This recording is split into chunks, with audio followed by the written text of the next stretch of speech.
share with you. This will be hopefully something inspiring for all of us. I'm wondering a little bit about the air. I thank you very much, Hare Krishna. Then, yes, you have also opened the A lot of instruction outside Maharaj. Yes, Maybe we can open the Maybe we can open the windows during the singing and then flow. yeah. Also, idea perhaps we can open those windows in that place. Is it a good idea? Yes, let's. This is a very good idea. Let's just open it fully, and then we can close it and just leave. No, leave those windows, please. Open.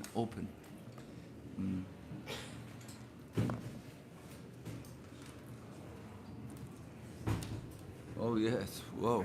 What is the Prashadam hall? Oh, wonderful. Sorry.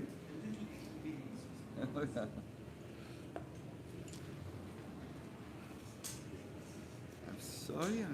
Here. No.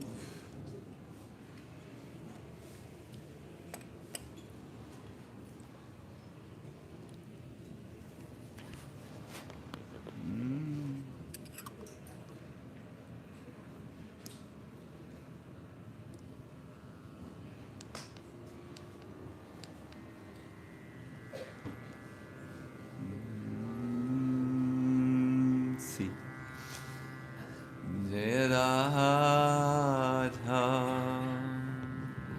Madhava Kunya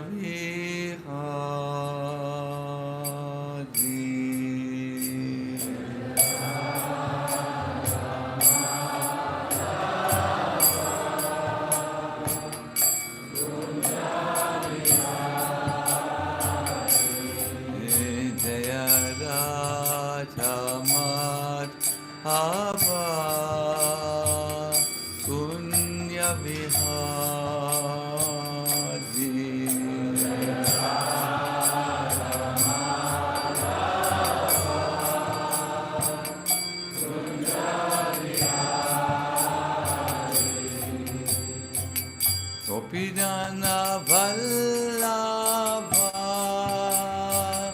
Girivaradhaji Gopinana Vallabha Girivaradhaji Gopinana Vallabha Girivaradhaji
Hare Rama, Hare Rama, Rama Hare Hare, Hare Krishna, Krishna Krishna, Hare Hare, Hare Rama, Hare Rama, Rama Rama, Hare Hare. Jaya Radha Gopinatha Radha Gopinatha Sri Radhe.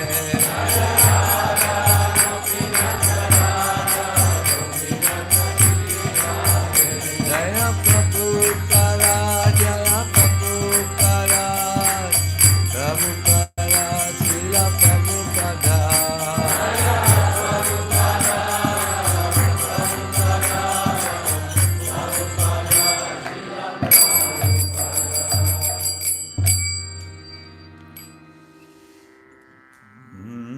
Om Namo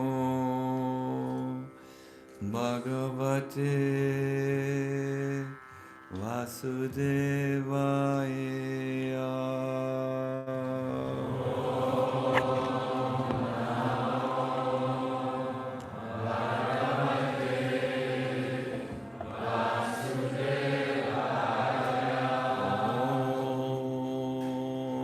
Om Namo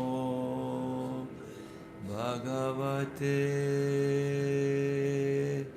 Vasudevaya. Om Namo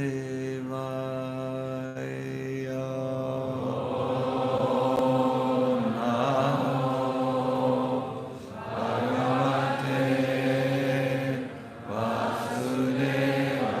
Vasudevaya. Om Namo Bhagavate Vasudevaya. Om Namo Bhagavate Vasudevaya. I welcome all of you for this Bhagavatam class, which has the heading Eternal Longing. It is about one of the very important spiritual attitudes and mindsets which help us as we advance in Krishna consciousness. So I think, yes, we can close those windows here on this side so that the construction music is not reaching us. You will be happy to hear those who live in Radhadesh. Please don't become irritated by the construction noise. Prabhupada was always very pleased when he heard these sounds because he saw the buildings coming up and giving shelters to so many souls and thereby fulfilling his mission. So, but we can close the windows on that side. Good. So, eternal longing, one very important mood for those who chant, as I hope to be able to present to you. So, a verse which expresses this mood is here for you, 1:842. Please repeat to me. I will repeat with me. I will go a little fast so that we can end on time. Tvayi menanya vishaya Matir madhu pate sakre Ratim udvahatat adha Gangevo gam udhanvati Tvayi me nanya vishaya Matir madhu pate sakrit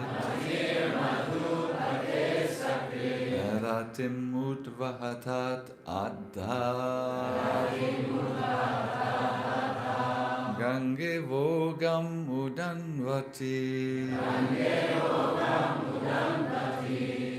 Yes, can please someone else chant?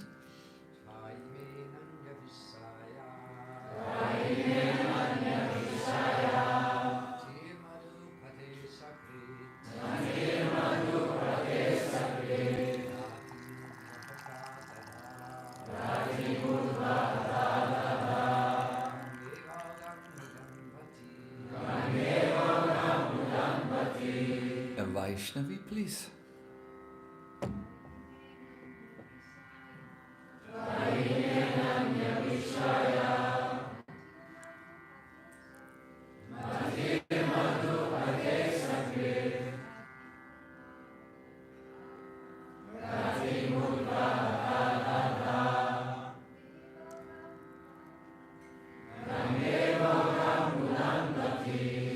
Tvayi, unto you, me, my, Ananya Vishaya,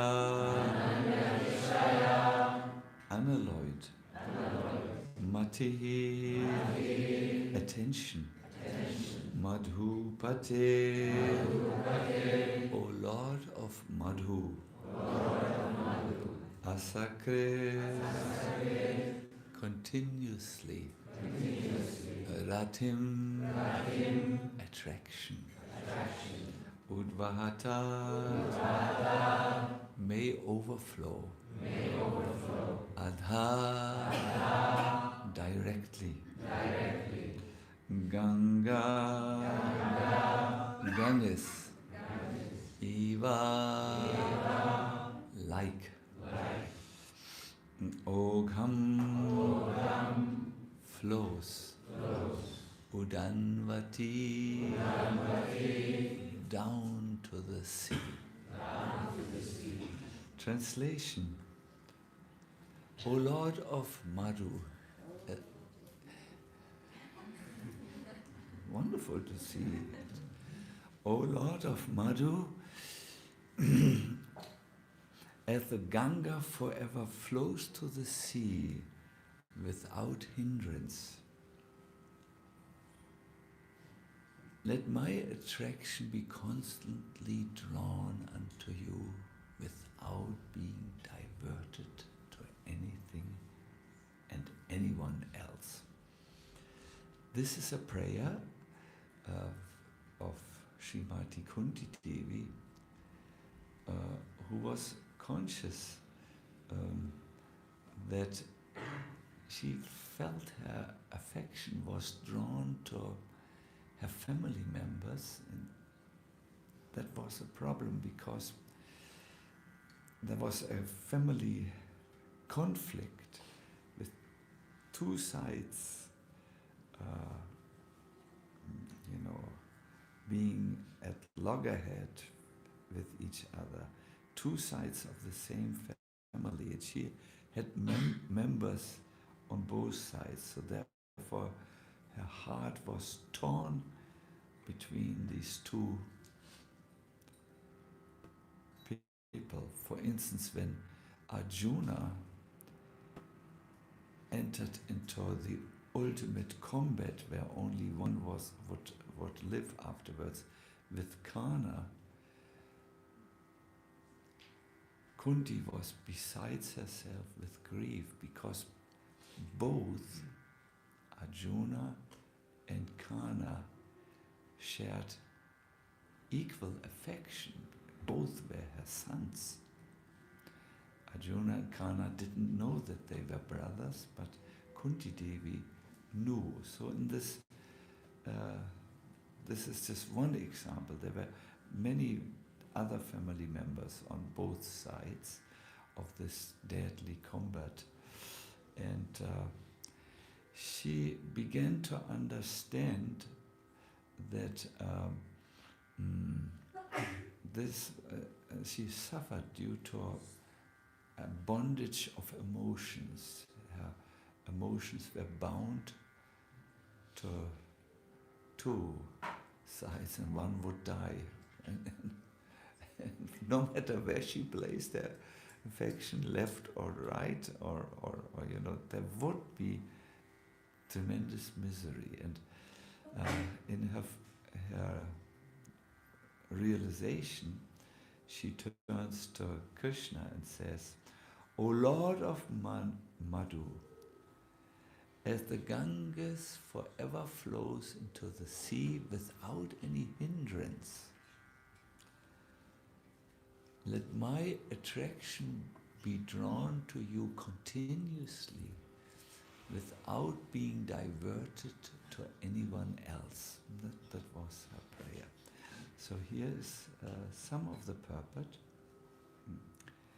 Perfection of pure devotional service is attained when all attention is diverted towards the transcendental loving service unto the Supreme Personality of Godhead. To cut off the... Now Prabhupada makes a point. Well, does this mean if I love Krishna, it's an exclusive love and I hate everyone else, or I'm cold towards everyone else? No, Srila Prabhupada informs us, to cut off the tie of all other affections does not mean complete negation of the finer elements, like affection for someone else. This is not possible. A living being, whoever he may be, must have this feeling of attraction to others, because this is a symptom of life. The symptoms of life, such as desire, anger, hankerings, feelings of attraction, etc., cannot be annihilated. Only the objective has to be changed. Desire cannot be negated, but in devotional service the desire is changed only for the service of the Lord in place of desire for sense gratification. The so-called affection for family, society, country, etc. consists of different phases of sense gratification. When this desire is changed for the satisfaction of the Lord, it is called devotional service.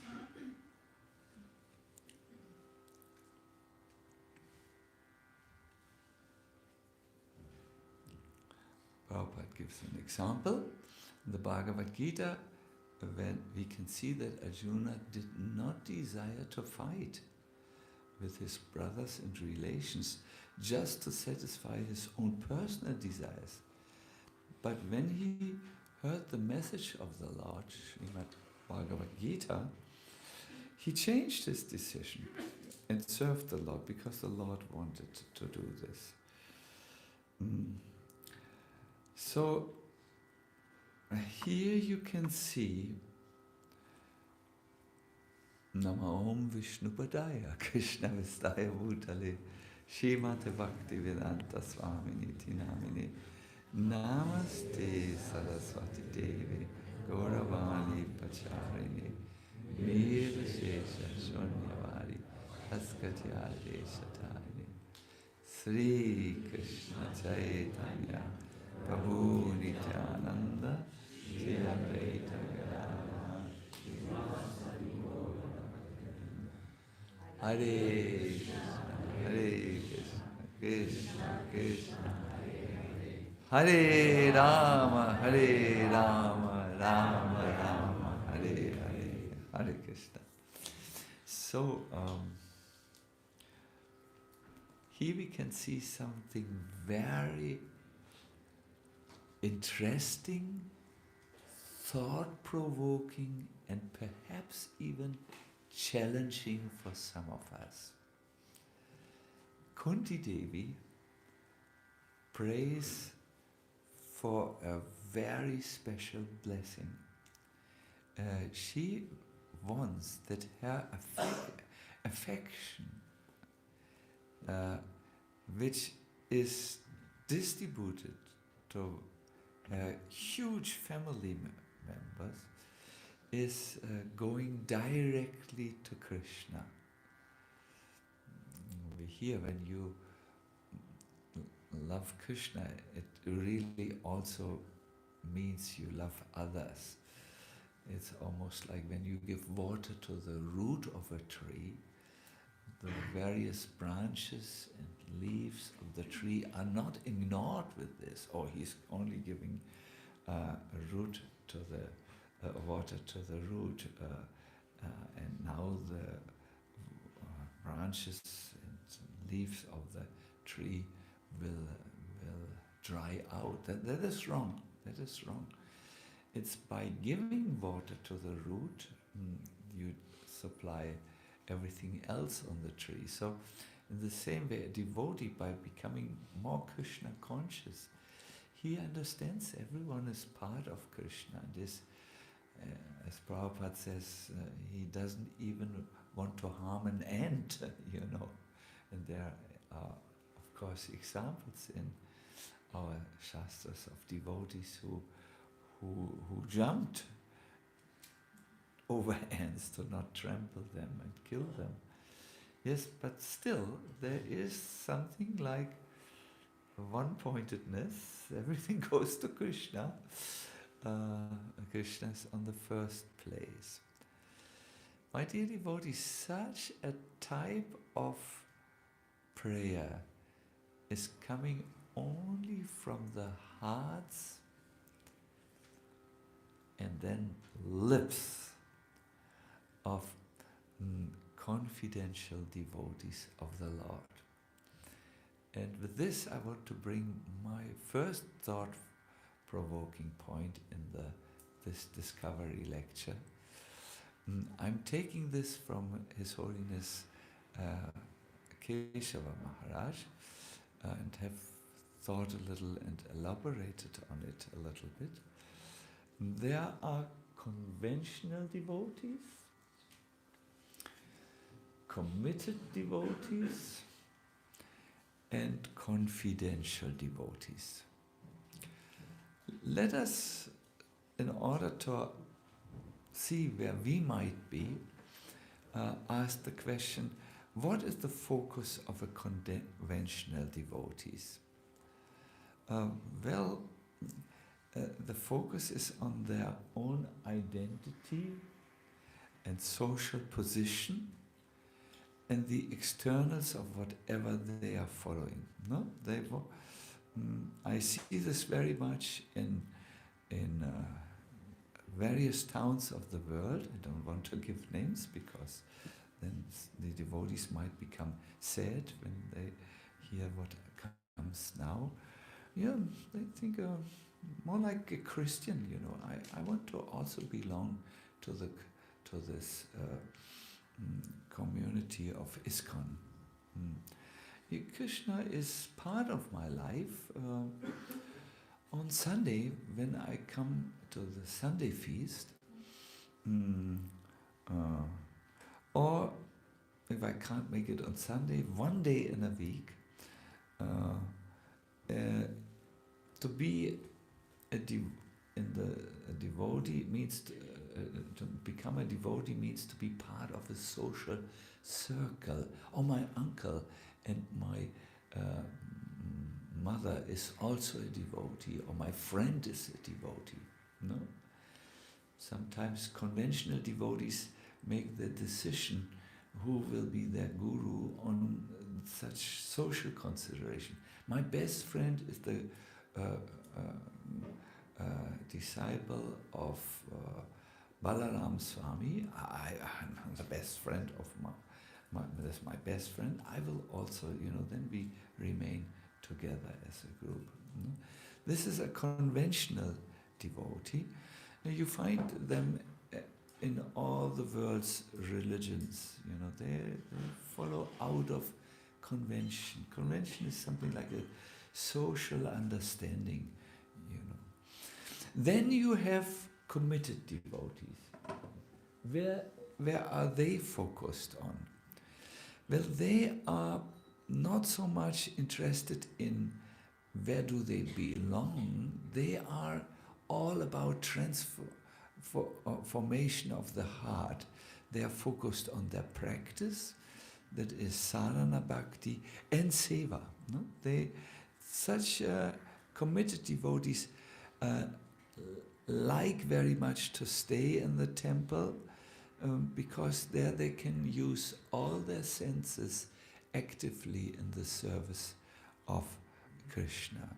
Conventional devotees prefer the congregation as a place, no? And then come devotees which I believe we are all have heard about, and we become inspired by their examples. These are confidential devotees. They are focused on Krishna's personality, how Krishna is, his charm, his enchanting nature, his name, his qualities. All this pervades their mind more than anything else.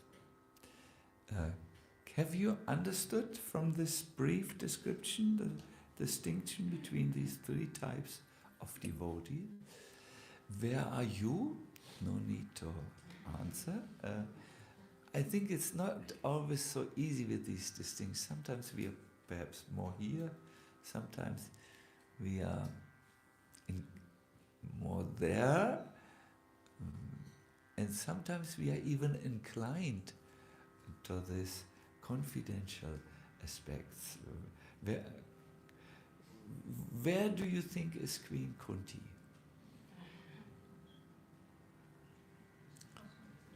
Confidential devotee, yes. Why?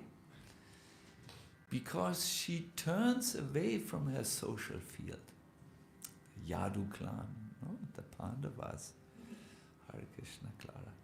And she prays, let all my attention be fixed on Krishna exclusively. No? In this prayer? Yes? Should I read it again for you? Under perhaps this perspective? I will do this.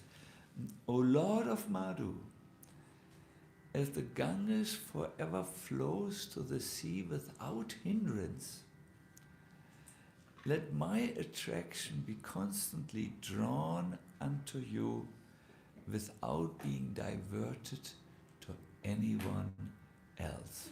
Wow, this is a confidential devotee.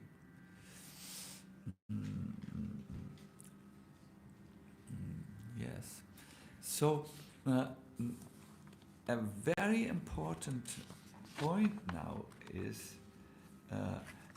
the attitude which these devotees have, these different devotees. The conventional devotee is usually found to ask something from Krishna. Oh Lord, give me a mercy dispense. I remember I was doing Jamashtami. There were these conventional devotees coming. They came. Oh Maharaj, what do? We are building a house, and but there are many obstacles. I said, what have you done to overcome these obstacles? And they said, we have prayed to Krishna and we want your blessing now that we can build the house. I said, perhaps you have obstacles in building your house because you are poor and the house costs much more than you can afford. Perhaps you should not go with such unrealistic expectations to God, but scale down your material desires. Ugh, that was not a nice sentence for a conventional devotee, and I knew it. I just wanted to make a psychological study and see their reaction, and yes, it was predictable.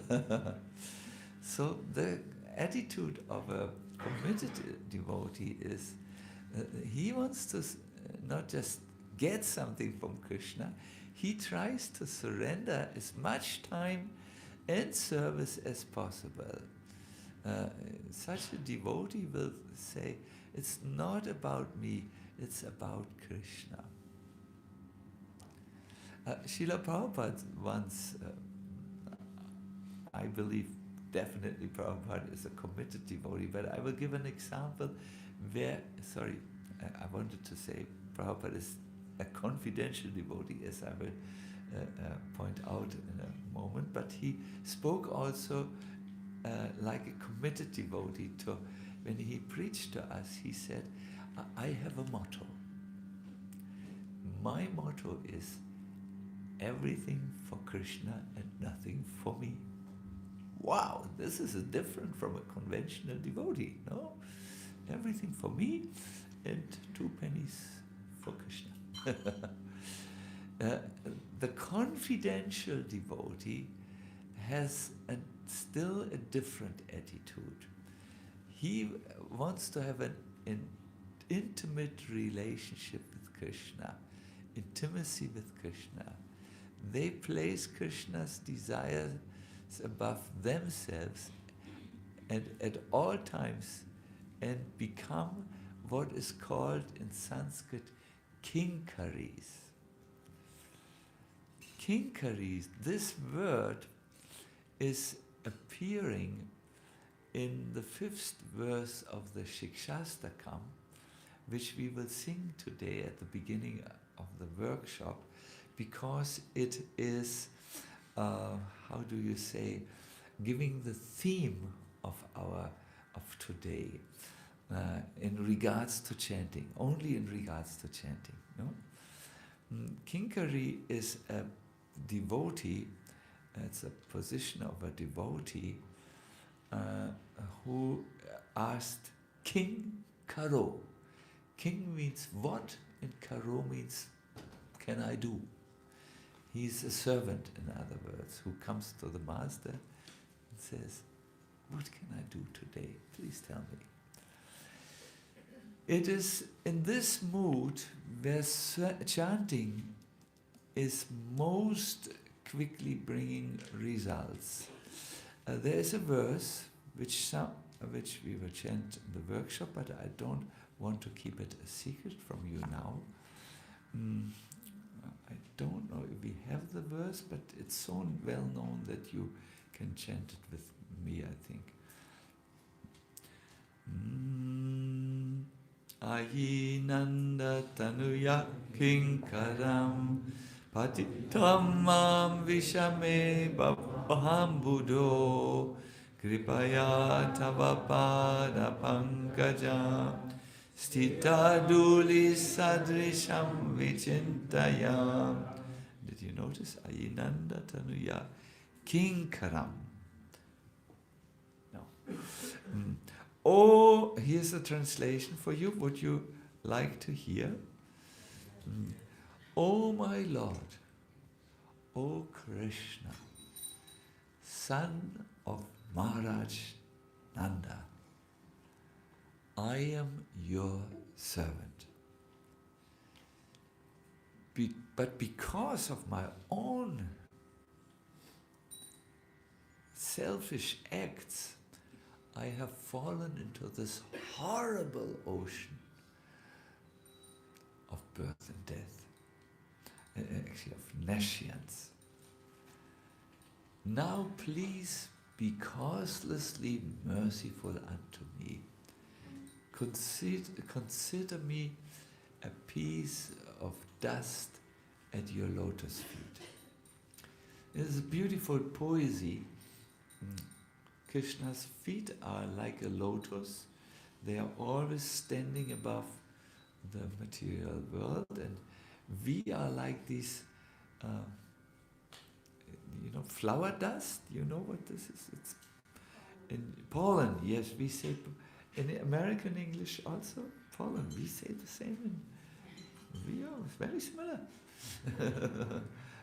the pollen, it belongs to the lotus flower. In the same way, Mahaprabhu says, I belong to you. It's unnatural if the dust is somewhere else than stuck to the lotus. No, in the same way, it's an unnatural situation for me to be separated from you and struggle for existence in this huge ocean of nations. Now you please take me to you. This is called longing. Everyone within you has many longings. You just need to go to Maslow's pyramid of needs. Then you will. The first longing is for food, shelter, and sexual gratification. These are one level of longings. They are more on the body. But there are other longings more placed on the level of the mind. We want to have the feeling that we are secure or that we are appreciated. We do not like to be insecure without any connection and appreciation. We have these type of desires also in us.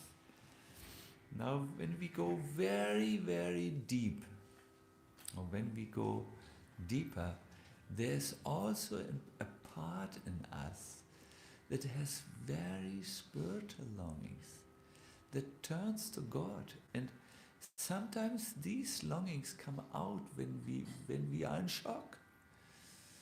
My father told me that when they were, they had dug trenches before Stalingrad, that's a town in Russia. This is the German army. The trenches mean digging the earth and just hiding and then firing relentlessly. The Red Army came back to them and fired their Haubitzen and everything. And the Germans lost. They didn't have enough people to withstand the attack. And he said, every one of us started to pray due to the shock, the bomb shells exploding. People were comrades were crying because their arm was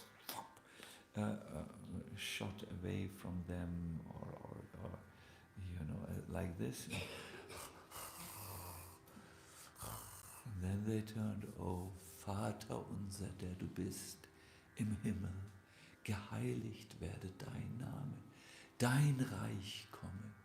Yes, even Nazis prayed. Because in every one of us there is this deeper side which is unfortunately so terribly covered in our lives that we just can't access it. We have no access. We are always busy. Oh, what's there to eat? Oh, Kitri again, Kitri. And we think, how do we look? Beard, yes or no? And so on. We are caught in this body and mind, Do they still like me, or will they like me tomorrow? I don't think I found my community. Like this, no? So we are on this level, but when we can access the deeper part in us, you will see, we want Krishna very much. Very, very much. And there is a part in us which sometimes says, especially when things don't go the way we wish, there's a part which wants to close this chapter of being interested in beards and likes and being on the bodily and mental mind level. There is a part in us which, believe it or not, is able to cry spiritual tears for Krishna. In 1969, Prabhupada instructed the devotees to cry prayerfully while chanting Krishna's names. Can I read this for you? So we are addressing Krishna. Hare Krishna, Hare Krishna. O energy of the Lord, O the Lord, please accept me. That's all. Please accept me. We have no other prayer. Please accept me. Lord Chaitanya taught that we should simply cry and we shall simply pray for accepting us. That's all. That's all. What was it? What should we do? Cry, and then just cry, and things didn't go my way. How should we cry? Pray to be what? Accept. Thank you. And this is do you recognize? This is the core. That's the mood in which you chant Hare Krishna. Prabhupada continues. So this vibration is simply a cry for addressing the Lord, the Supreme Lord, requesting Him, please accept me. Please accept me.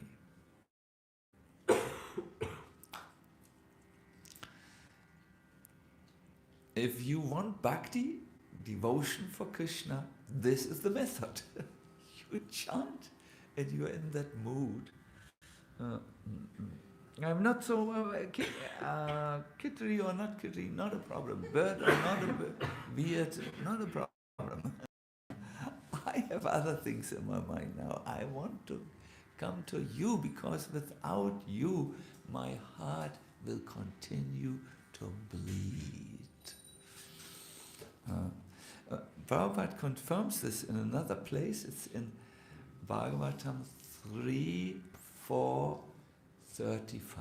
He says, this crying is the last word in the progressive path of devotional service. One who can cry for the Lord in love is certainly successful in the line of devotional service. Now, there are 4 different types of tears, or in this context, 4 different types of crying. And you will know one crying very much. You will perhaps know also another crying, second type of crying, but you will be shy to admit that you know it. And then there are 2 other more spiritual forms. The first type of tears are the tears of the samsarika. What is a samsarika? Is a bird? No, a samsarika is someone who is caught in the wheel of birth and death. It's someone who goes in the wheel of samsara. He or she cries out of frustration. The Bhagavatam actually points out that there is an ocean of tears, salty ocean of tears from all the conditioned souls. I wouldn't like to bathe in that ocean. I think I will come out totally depressed. So Madhvacharya also says, if you would add all the tears of the conditioned souls, you will in the end obtain an ocean of tears. So I think samsarika tears are unavoidable. Have you sometimes cried samsarika tears? There was perhaps physical pain, which was almost intolerable, and worse still than physical pain, there was when we really felt betrayed, disappointed, hurt, hopeless, etc. These more mental tears, no, they are unavoidable because this is what it means, material life, no? Then there are the second form of tears. I take the second form from Keshava Maharaj again. It's the Prakrita Sahajiya. That's the tears of a pretender who knows, oh, when I cry in the association of devotees, they will think that I am very advanced in love of Godhead. Let me just put some, what was it? Pepper mixed with umaboshi, plums, and a little horseradish, and that will work. That's the recipe of Tom Cruise when he needs to cry for money in the movie, So, or some can do it also without this mixture or any other mixture. I'm emotionally moved by Krishna consciousness. That is, don't laugh. There are many who do this. You might have done it many times. Then there are the tears, which are the third category of tears. The tears of the sadhaka. It's the practitioner who comes to a state where he is disillusioned with mixed forms of bhakti, which he still allows himself to do. And he thinks, I must close this embarrassing chapter of being in between a devotee and a materialist. No? And he cries to Krishna, oh Krishna, I missed the point for so long. And he gets this real humility. Rupa Goswami says, identifies 3 or 4 causes of humility, and one cause of humility is when you realize I made a mistake. But not just I made mistakes, everyone makes. Every day we make some small mistakes, I think. But here I speak of the greater mistake. No, the sadhaka thinks, "Oops, my Krishna consciousness. I've really missed the point. I'm really not on the track. After all these years, my chanting requires really an urgent overhaul. I must really do. This is the third form of tears, and the fourth point of tears is the tears of the perfected soul. I have seen Srila Prabhupada crying at my dear devotee. That was so moving and so impactful, crying for Krishna. In Sridhar Mayapur, doing a lecture, I think, not doing the lecture, it was, as far as I remember, during Radha Madhava, when he sang Radha Madhava and was overcome with the the meaning of what he was singing, So, yes. So these are the different types of tears. We want to progress from worldly tears for worldly things to tears for Krishna. The tears which a sadhaka can cry. Siddha is a little thing. But at this moment you may say, stop, Maharaj. We don't need another irrelevant talk which doesn't relate to our condition. Don't always talk of these high things, sadhaka tears. Who cries sadhaka tears? I have not seen one sadhaka in our community cry. I have seen that they cry before they go to the dentist, but nothing more, or after the dentist, and so on. Stop, please. How can we cry for someone we've never known? How do you expect us to imbue our chanting with some emotions? This does not work. It has not worked.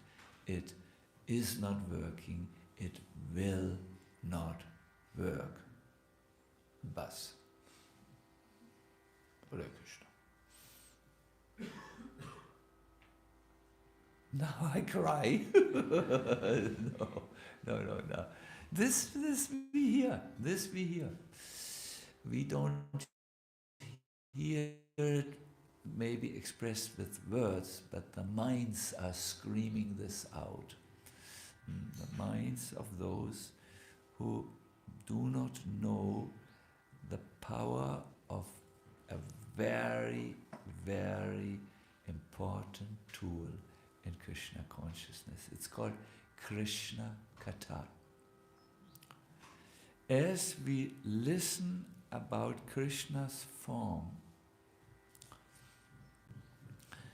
his qualities, his pastimes, and especially his love for his devotees and the love of the devotees for Krishna, even a stone-like heart will develop good emotions, spiritual emotions for Krishna.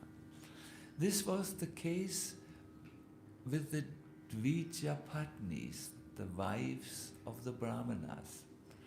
They lived in a village it's close to Akruragat. It's outside of Vrindavan, as it is now, but they did not have contact with Krishna. However, their husbands were performing ritualistic yagyas. We would call them smartas, brahmanas, and they needed for this coconuts, they needed a supply of clay pots and flowers, and the simple people from Vrindavan would come and sell these products to the yagya parties. And as they were selling, and having this deal, these people said, I saw Krishna today. Who? If I may ask? Krishna. Who? Well, he's the son of Nanda Maharaj. When he left today the village to do cow herding, he's a cowherd. Yeah, but a very special one. Listen to this. He played with his flute, and then the river started to turn around in his direction and flow to him. Wow! And then from nowhere, clouds came and shaded him so that he would not be pierced by the rays of the scorching sun. And do you know what he did? No, said the Yajapati. No idea. He smiled. Why did he smile? Well, he smiled because he thought, you, the cloud, and me, we are the same. You drizzle down the rain and free the people from their heat, and by my darshan, I free the people from the hot fever of material existence. We are both Buddhas. We are welfare workers. Wow, he said this? Yeah, he whispered it to a friend. He doesn't talk so openly about it, but he is the Lord. But we don't care if he is the Lord. For us, he is our village boy. Same boy, same village. So this is how they heard, and as they heard more and more about Krishna, they thought, wow, we must meet him. Who is another example of a great devotee who had not met Krishna, but by hearing about Krishna, longed to meet him to such an extent that she actually wanted to marry him? Rukmini, you know everything. Rukmini heard from whom about Krishna? Narada. What was Narada doing in her life? I think you all remember he came to the palace and he gave Krishna-katha to the name to her father. I think her father was Maharaj Bhishmaka, isn't it? I think, yes. And a little girl, Rukmini, little 8 years ago, the maidservant says, Princess, Narada is back. Little girl ran through the palace, sat down and listened to Narada Muni praising Krishna. And when time for her marriage came, she said no. In ISKCON language, no way! She said, I only want to marry Krishna. And she wrote a love letter for Krishna. It's a real powerful letter. She says, I don't want to marry these stool pits. Means husbands, who have a body which produces this and that and so on.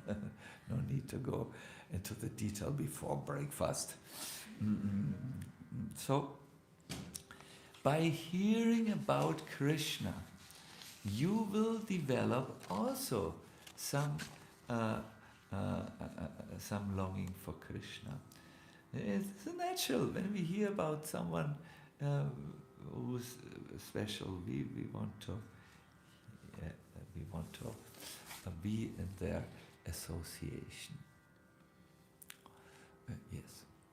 So, my dear devotees, find those places where you can hear about Krishna.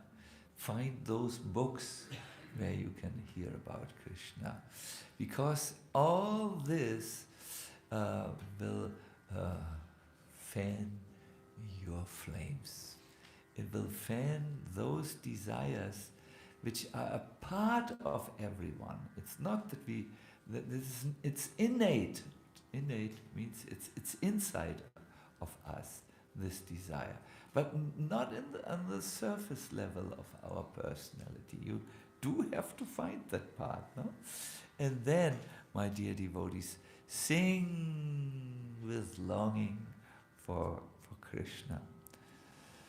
Srila Prabhupada said, those under the shelter of the lotus feet of Sri Chaitanya Mahaprabhu can understand that his mood of worship of the Supreme Lord in separation, with longing. Oh, I long for you, for whom I'm to whom I'm separated.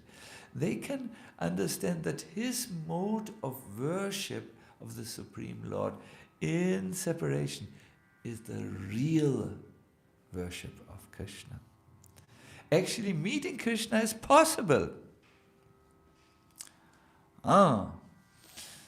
It is possible through the attitude of separation taught by Sri Chaitanya Mahaprabhu. When the feeling of separation becomes very intense, one attains the stage of meeting Krishna.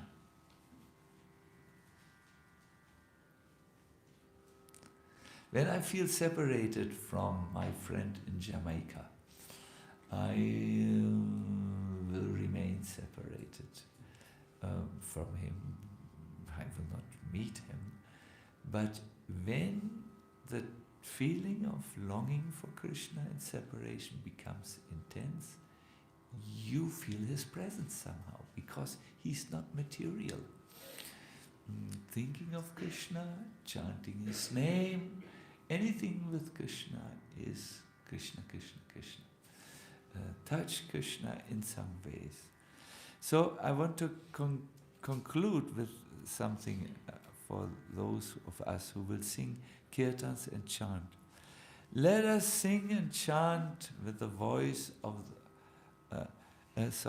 let us not sing and chant with the voice of the body, because the body will become tired.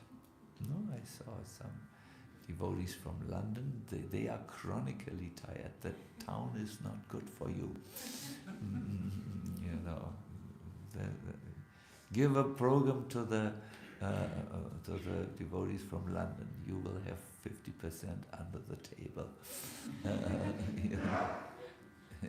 Well, it's not that bad, but they are chronically tired because that's London, So let us not sing with the voice of the body. The body will become tired. Let us not even sing with the voice of the mind, because the mind will become distracted. You know everything. You have a mind, it seems. Let us find that part in us where these eternal longings are there. Let us sing with the voice of the soul, because the soul does not become tired, and the soul does not become distracted. Distracted is the English word. So the voice of the soul is, oh Krishna, I really miss you. I'm crying, yes. I'm crying for so many things, but behind all my tears, there is only one motive. I cry for you. I once wrote a poem, and I don't learn my own poems by heart, but it is something like this. My Lord, don't trust me. When you see me crying, I will give my tears different names, meaning I cry for this, I cry for that. But if you look deep into my heart, you will find your own beautiful image reflected there, because I'm really crying only for you. So don't trust me when I cry other tears. Yes.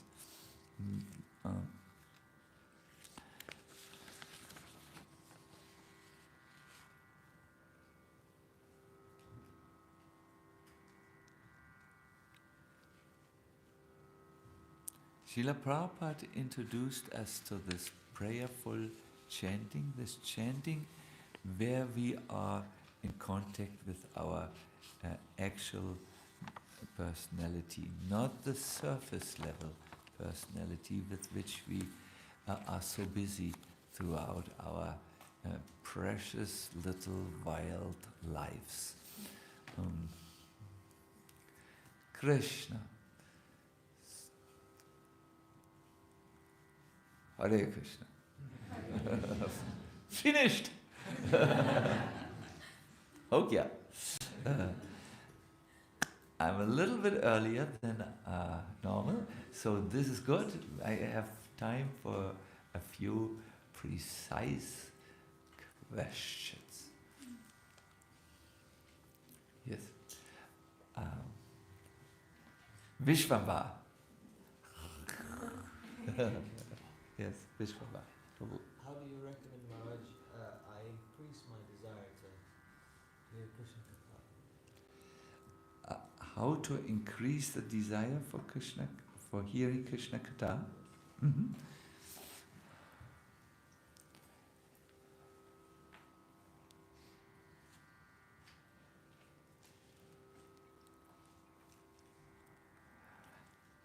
First of all, we must know the narrations about Krishna are about a person whom we wish to get to know. We are, after all, in the movement for Krishna consciousness. So I think there's a reason why we are in this movement and not in another.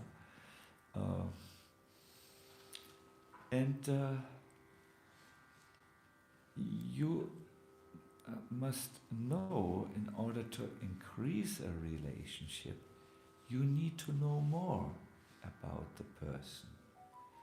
I think we all know this when we find a person distantly attractive. Let us say we find a certain sannyasi. We like his ways, we like his kirtans perhaps. Or let me give another example. Certain Vaishnav in our movement. Let us, and we have some distant liking, but we are not yet close. We really actually don't know so much about the person. At that time, we want to get to know about him more, and we do so by hearing about him. I noticed in my life that I was initiated by Srila Prabhupada when I was young, and I only knew him from reading typed lectures because I couldn't understand his Bengali accent. I was very young and I had been very bad in English, I used to say, I didn't learn anything in the school. I was so terribly bored in school that I didn't know English when I came to Krishna consciousness. So I only knew Prabhupada by reading, and then I had a dictionary and I wrote the whole pages was full of the German words for the vocabularies. So that's how then I found out that I'm his disciple.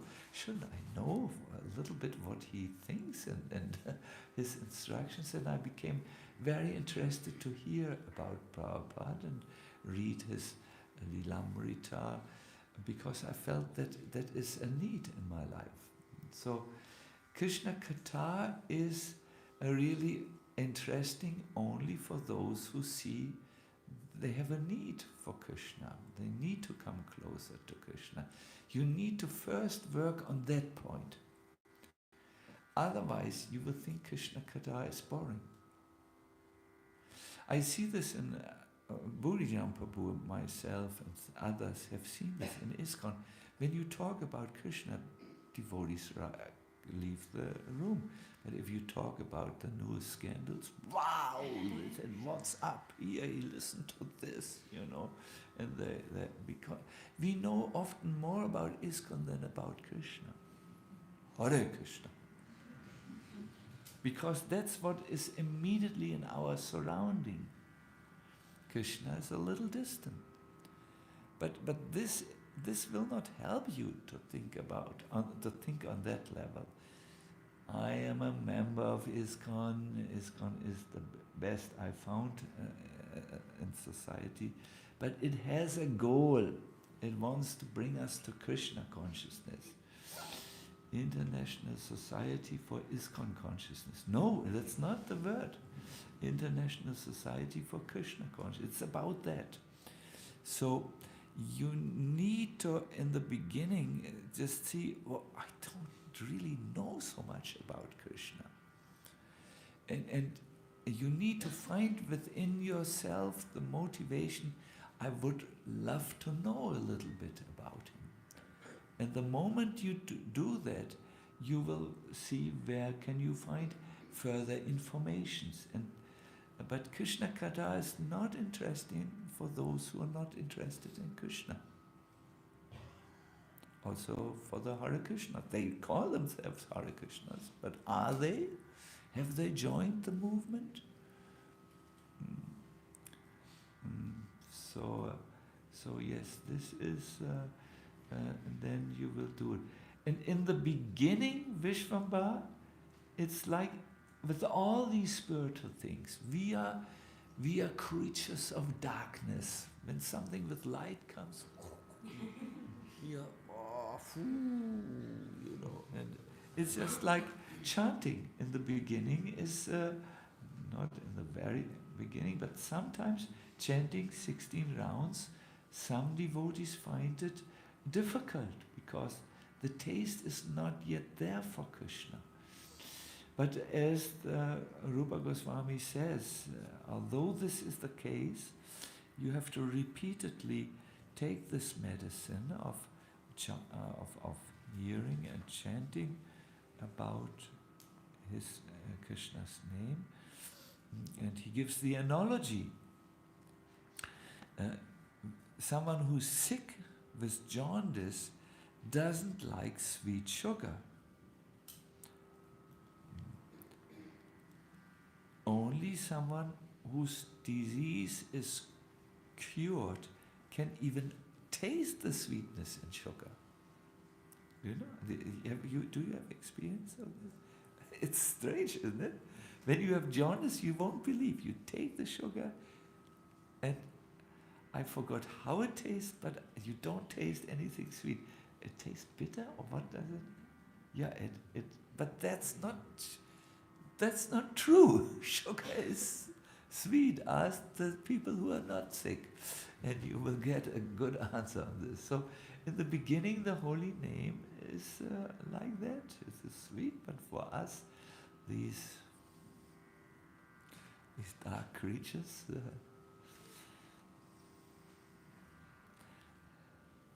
3 years ago, I saw a real dragon. I saw actually 3 of them. They live under the earth. They were born in a cave of, it's like 20 kilometers big, this cave. It's 20 is maybe a little big, 15. And they were born there. And they are totally white. They never ever saw light. But they can find their way in the darkness. You can find them in Slovenia. And they are this small. But they are called dragons.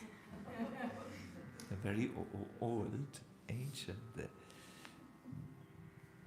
No one knows how they multiply. Perhaps by looking or so. No one has ever seen, but they are very strange creatures which science has not yet been able to find. And we were warned, please, no flashlights, nothing. they cannot digest any light. That was forbidden to take a photo of them. So we are like this, no light for us. We were born in a cave called the material universe. And in the beginning it's a little tough. But when you want to become Krishna, but it's also not tough. You have to come to that part within you. That part is there. That part is perhaps crying since a long, long time. Why doesn't Vishwambara hear me? Where is he? That part is there, the part of the soul, the soul. Good. Hare Krishna. So now, looking at the clock, I need to end here. Vishwambara asked a wonderful question, I think, which is there for everyone. I have this question also. I'm starting to read. I'm reading more and more, and I like it very much by now, most of the time.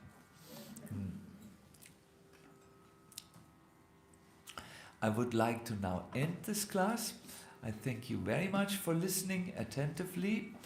In the workshop, we will learn how to implement this into our chanting. We will mostly chant, but in this mood which Srila Prabhupada says brings the quick success of a devotee, the mood of these eternal longings. All the best. I wish you a wonderful day. Today is, what do we have? Friday? Yeah, Friday. So we have, this is the full day, a complete full day. Normal schedule. Tomorrow we already start to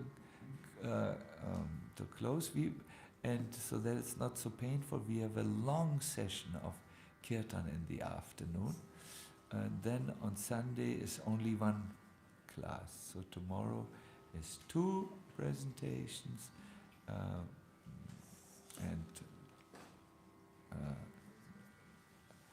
I get mixed up. I have it on my piece of paper. What is important for you is today, please come at 11 o'clock to the community hall where we do all our gatherings. 11 o'clock. You have now 2 hours free time, and please use it wisely. See you then. Hare Krishna. Krishna, Krishna.